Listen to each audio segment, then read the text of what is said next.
Hello students, IIT brain में आपका स्वागत। आज हम फिजिक्स में एसएस क्रोटो के प्रॉब्लम 1.56 पर डिस्कस करेंगे। एक बार आप पहले क्वेश्चन सुने।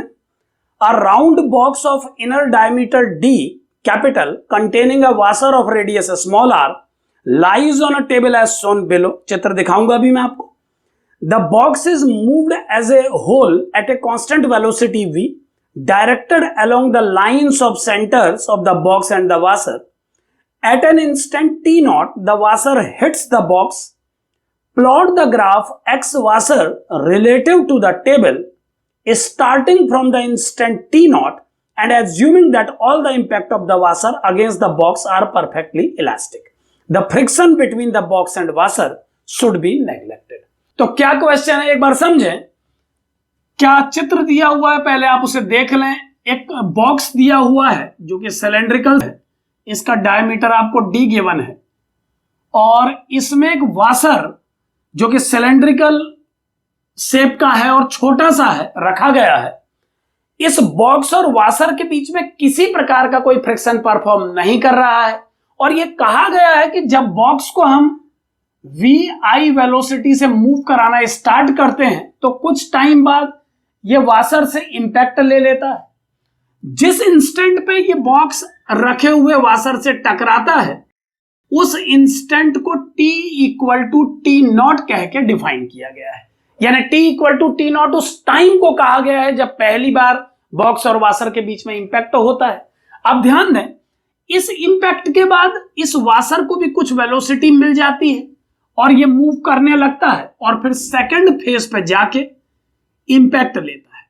एक बात यहां पर ध्यान दें कि बॉक्स की वेलोसिटी को बॉक्स के सिमेट्री एक्सिस और वाशर के सिमेट्री एक्सिस जो कि सेंटर से पास हो रहा है के अलोंग बताया गया है।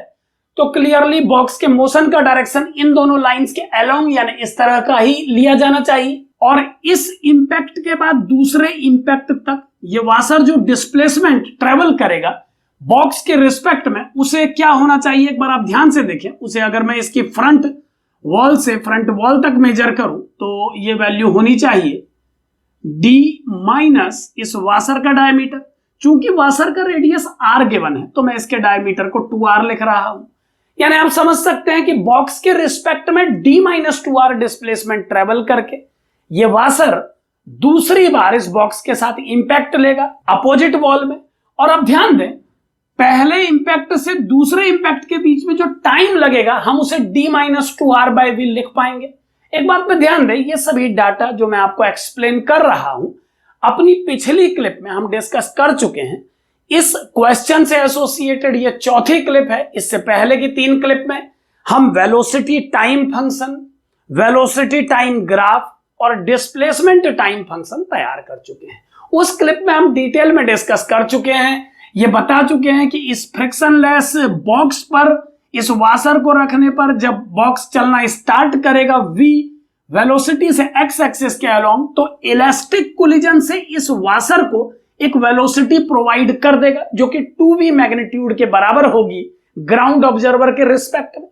उसके बाद ये वाशर मूव करता हुआ जब दूसरी बार इंपैक्ट लेगा इस बॉक्स से तो इस इलास्टिक कोलिजन के बाद इसकी वेलोसिटी 0 हो जाएगी।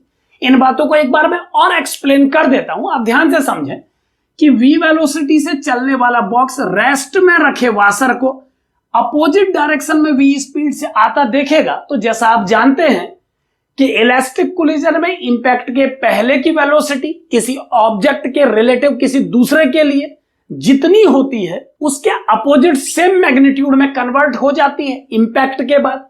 सो आप ऐसे समझें कि बॉक्स v स्पीड से x एक्सिस के अलोंग चल रहा है तो बॉक्स के रिस्पेक्ट में वाशर v स्पीड से अपोजिट डायरेक्शन में आ रहा है।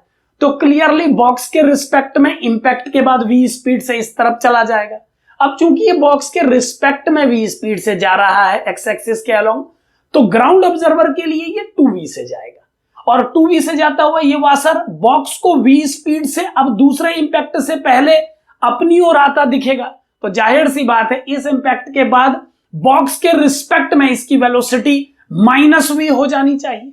इस बार चूंकि बॉक्स की स्पीड v और वाशर की 2v है तो बॉक्स के रिस्पेक्ट में वाशर की वेलोसिटी को मैं vi कह रहा हूं और क्लियरली इंपैक्ट के बाद मैं इसे बॉक्स के रिस्पेक्ट में वी आई अपोजिट बनाना चाहूंगा। तो इसका क्लियर मीनिंग ये है कि अब ये वाशर बॉक्स के रिस्पेक्ट में वी स्पीड से अपोजिट जा रहा है, यानी ग्राउंड ऑब्जर्वर के लिए ये रेस्ट में आ चुका है। आप समझ सकते हैं कि जब वाशर रुक जाएगा तभी वो वी स्पीड से जाने वाले बॉक्स को अपोजिट जाता दिखाई देगा।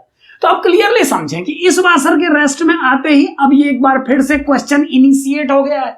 शुरुआत में भी क्वेश्चन ऐसा ही था कि वाशर रेस्ट में था और बॉक्स उस पर इंपैक्ट ले रहा था। तो क्लियरली पहले कोलिजन के बाद वाशर चल रहा है, दूसरे कोलिजन के बाद रेस्ट में आ जा रहा है और यही प्रोसेस लगातार रिवाइज हो रही है। एक बात पे और ध्यान दें, जब हमने डिस्प्लेसमेंट टाइम फंक्शन तैयार किया था अपनी पिछली क्लिप में, जिसे आप देख सकते हैं समझने के लिए, तो उस क्लिप में हमने ये बात देखी थी कि जब वाशर 2v वेलोसिटी से चल रहा है ग्राउंड ऑब्जर्वर के लिए तो इसका डिस्प्लेसमेंट बढ़ रहा है, लेकिन दूसरे इंपैक्ट के बाद जब वाशर रेस्ट में आ जा रहा है तो उसके बाद इसका डिस्प्लेसमेंट उस वैल्यू पर कुछ समय के लिए स्टॉप हो जा रहा है और तीसरे इंपैक्ट के बाद ये फिर बढ़ रहा है और फिर ये कांस्टेंट हो जा रहा है और यही प्रोसेस चलता जा रहा है। इसके लिए जो डिस्प्लेसमेंट ऑफ वाशर फंक्शन हमने तैयार किया था, एक बार मैं उसे डायरेक्ट लिख रहा हूं, आप समझें।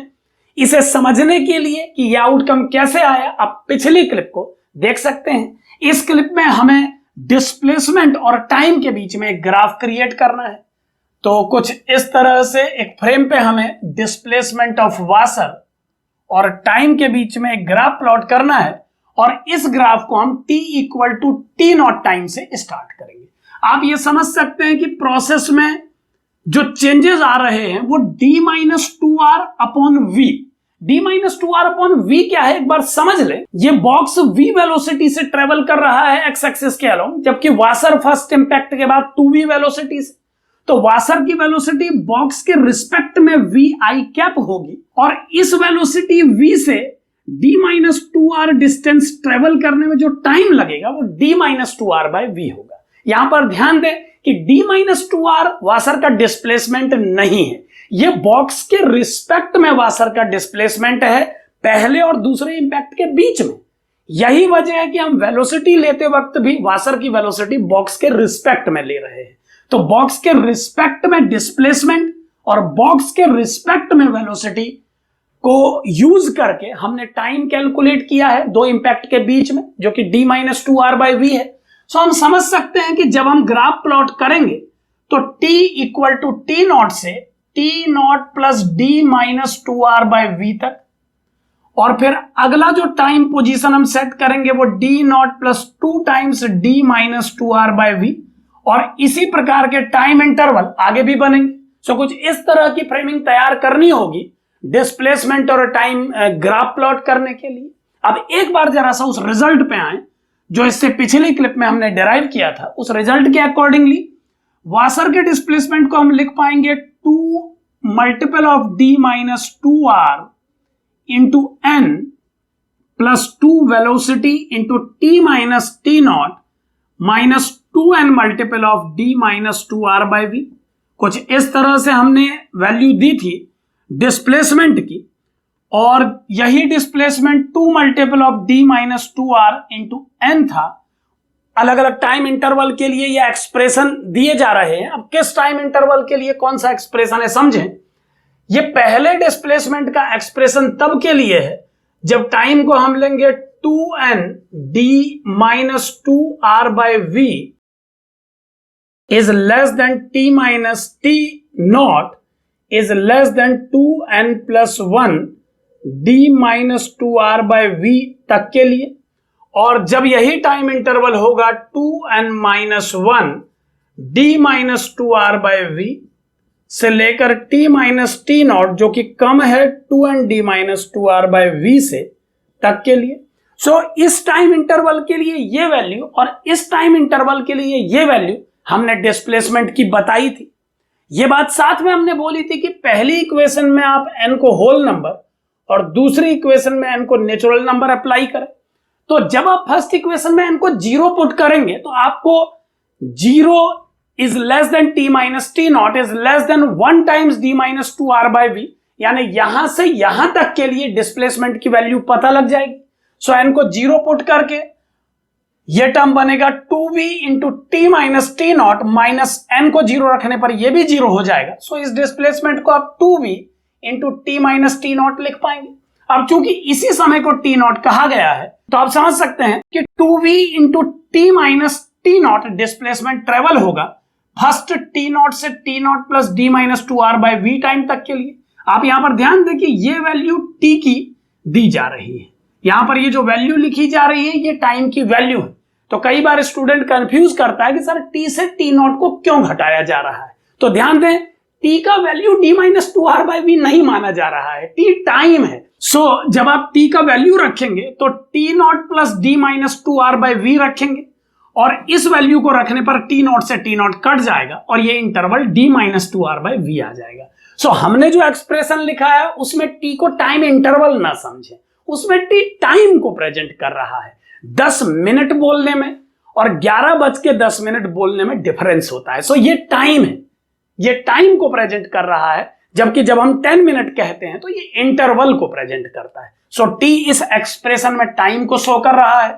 सो हम देख पा रहे हैं कि 2v वेलोसिटी से चलने वाला वाशर ग्राउंड ऑब्जर्वर के रिस्पेक्ट में पहले टाइम इंटरवल तक कुछ डिस्प्लेसमेंट ट्रेवल करेगा। इस डिस्प्लेसमेंट के मैग्नीट्यूड को लिखा जा सकता है 2v into T minus T naught, जो कि d minus two R by V होगा। So d minus two R by V apply करने पर v से v को कैंसिल करके ये डिस्प्लेसमेंट होना चाहिए 2 multiple of d minus two are.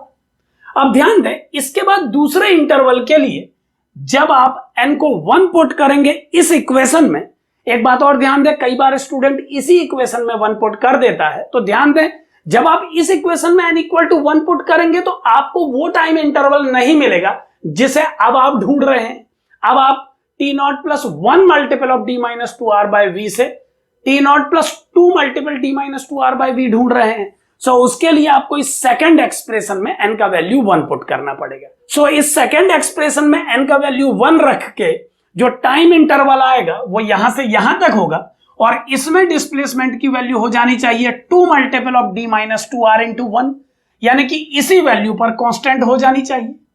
ये बात आप समझ सकते हैं कि ये डिस्प्लेसमेंट उस समय के लिए शो किया जा रहा है जब वाशर रेस्ट में आ चुका है। सो पहले डिस्प्लेसमेंट इंक्रीज हुआ और उसके बाद इसी वैल्यू पर फिक्स हो गया। अब आप समझें कि जब आप n बराबर 1 ऊपर वाली इक्वेशन में रखेंगे तो ये 2 multiple of d minus two R by V से 3 multiple of d minus two R by V तक आएगा, यानी अब t माइनस टी नॉट का रेंज 2 से 3 के बीच में आएगा। तो अब ये इस टाइम इंटरवल को शो कर रहा है और क्लियरली इस टाइम इंटरवल में एक बार फिर से 2 multiple of d minus two R by V displacement increase होगा। तो हम इस ग्राफ को कुछ इस तरह से शो करेंगे तीसरे पार्ट के लिए और इसी प्रकार चौथे पार्ट, पांचवें पार्ट और सभी पार्ट के लिए यह ग्राफ बनाया जाएगा। सो कुछ इस तरह का लेडर लाइक ग्राफ होगा डिस्प्लेसमेंट टाइम ग्राफ। इस केस में पहले ये इंक्रीज होगा डिस्प्लेसमेंट, फिर कांस्टेंट होकर फिर इंक्रीज होगा, फिर कांस्टेंट होकर फिर इंक्रीज होगा। और कब कौन सी वैल्यू डिस्प्लेसमेंट की हमें लेनी है उसे पता करने के लिए आपको अलग अलग टाइम इंटरवल में जाने के लिए n की वैल्यू को बदलते रहना होगा। सो इस तरह से डिस्प्लेसमेंट और टाइम के बीच में एक ग्राफ प्लॉट किया जा सकता है। Thank you.